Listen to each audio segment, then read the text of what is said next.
dib soo celinta duulimaadyada rayidka ee Ethiopia iyo Eritrea waa tallaabo weyn oo qayb ka ah 6 usbuuc ee ugu dambeeyay ee lagu soo afjarayay colaadda 70 sanaan idhaahday u dhaxaysay labadan dal ee jaarka ah.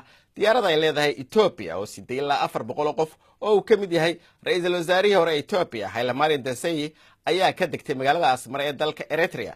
Axmed Xaaji Xasan ayaa faahfaahinta warka inoo haya.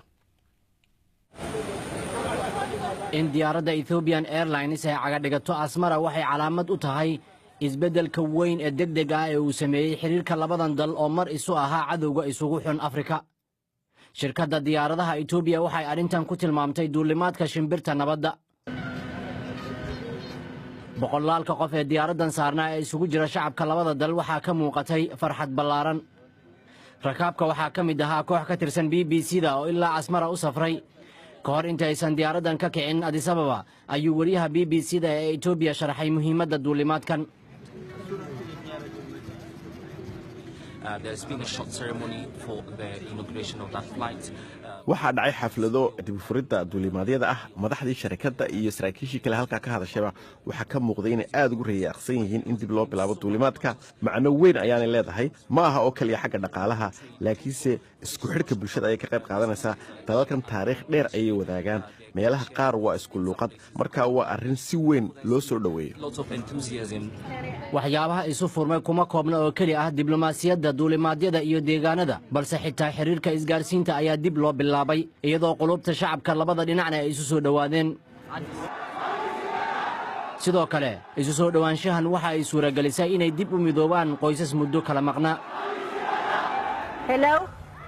Diray Hadego lama aysan hadlin mana aysan arkin qoyskeeda Eritrea ku sugan in ka badan 5 sano, waxayna ka mid noqotay kumanaan qof oo markii ugu horeysay la hadlay qoysaskooda.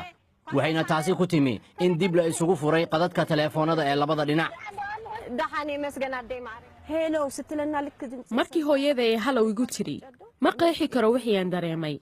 xitaa carruurteedu way ooyeen markii ugu horeysay oo ay hadalkeeda maqleen. hadda waxay rabtaa inaan waco isbuuc kasta. waxay doonaysaa inay dareento jacaylkeenna iyo qosolkeenna. tani waa abaalmarintaan ku helnay nabadda. xiriirkan wanaagsan waxa uu si rasmi ah u bilowday 9kii bishan Julaay oo labada hogaamiye ee Ethiopia iyo Eritrea ay wada saxiixdeen heshiis nabadeed. Abiy Ahmed ayaa booqday Asmara wuxuuna Addis Ababa ku casuumay Asiyaas Afwerki.